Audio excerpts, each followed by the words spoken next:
What's going on, guys? This is Badass Veer, and today I'll be taking a look at the Marvel Legends Spider-Man, Amazing Spider-Man, I guess it would be, Amazing Spider-Man series, Daredevil.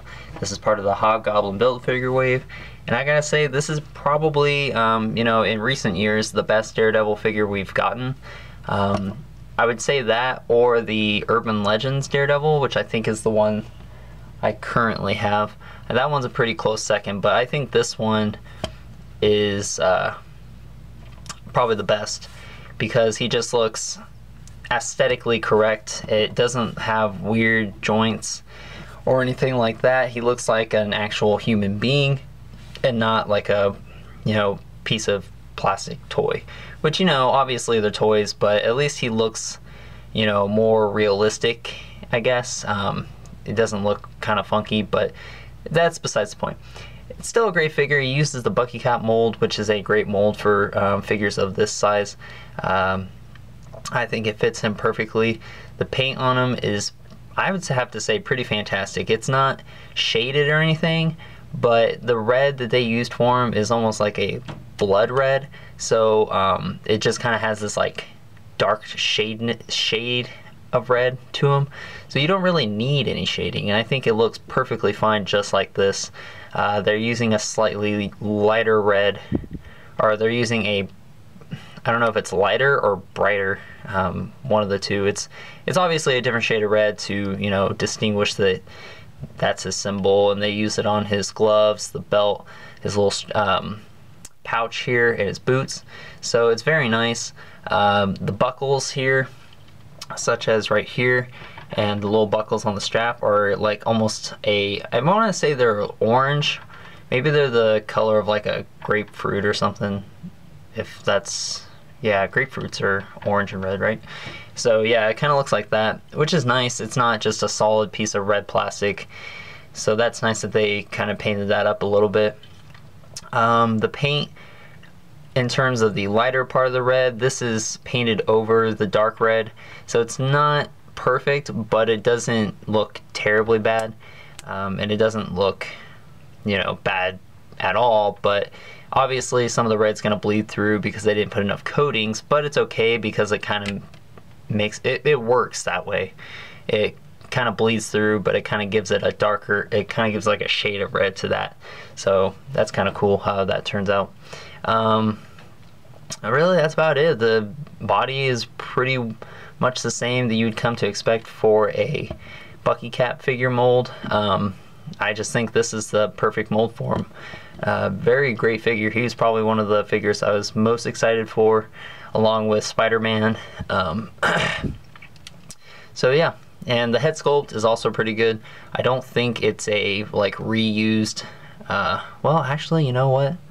I don't know. I want to say that it's not a reused head sculpt that's been modified, but he does kind of have a striking resemblance to Bucky Cap, but I don't think it is. I think it's completely new to him, but the eyes are painted great. The line work is pretty decent. I don't see any bleeding over, but it looks good, so it's nice. You can kind of see that his ear is right there, so that's very cool. So it's a really great figure. This little pouch here is it's kind of hard plastic, and it doesn't go up his leg all the way, so it does tend to slide down. But if you just kind of shove this top one up really far, the thigh will just kind of make it stay in spot, or in its place. It might not look the best, but it's really the only way you're gonna get the thing to stop from sliding down. And it's really impossible to try and get it to go up any farther because this strap down here is a little bit smaller than the one up top, so it doesn't go up the thigh as much as you would like. Then the accessories he comes with is his two batons, which you can put together. And a lot of people are complaining about this because it's a softer rubbery plastic, which is not a big deal really. I don't know why people are complaining about this too much. When you think about it, okay, so these are soft, right? Think of these as being a harder piece of plastic, like everyone wants. So the big problem is with that is his pouch right here isn't straight. It's kind of warped down at the bottom because it doesn't fit on his leg properly. So what happens is you're gonna stick the hard piece of plastic down into his pouch, and you want to get it in there snugly. So obviously it's gonna go all the way down to the bottom, and you know what's gonna happen? It's gonna sit in there, and then at some point when you pull it out, it's gonna be warped. It's gonna be all bent weirdly at one end, and then it's gonna look weird, and then you're gonna complain that it did that. So really it makes complete sense that Hasbro would go ahead and just give him like rubbery pieces of rubbery batons, which are honestly not bad at all. There's nothing wrong with them. They might be a little weird, a little bent up and weird looking at times, but it's so easy to just kind of like fix it. It's not a big deal at all. So everyone, please stop complaining about it, because it's actually makes perfect sense for it to be rubber. Otherwise, they'd be warped, and then you would just have something else to complain about. So thank you. Anyways, enough about that. Let's talk about articulation.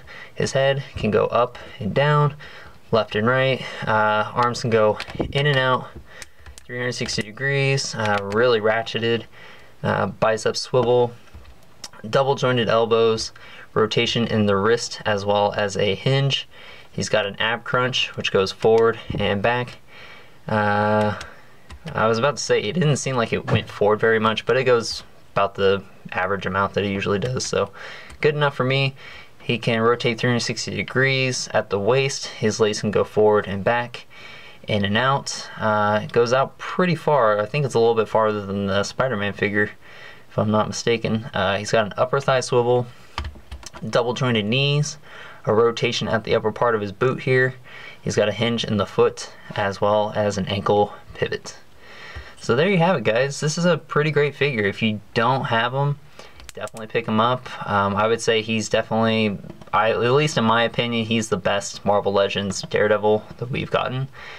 I mean, it's definitely a lot better than the previous Hasbro attempts at him. So yeah, I would say maybe check Amazon. I think they have pre-orders going up for him, so you can get them. You just won't get them until whenever they have the shipments in. So definitely recommend you pick them up, guys, or if you can find them in stores, that's awesome. Or just pick up the whole wave, because why not? It's a pretty decent wave. Anyways, guys, thanks for watching. Check out my upcoming videos of the rest of this wave, and pretty soon probably the Thanos wave. Check back on my previous videos, such as the Avengers Odin series wave, and yeah, so hope you guys enjoyed. Talk to you later.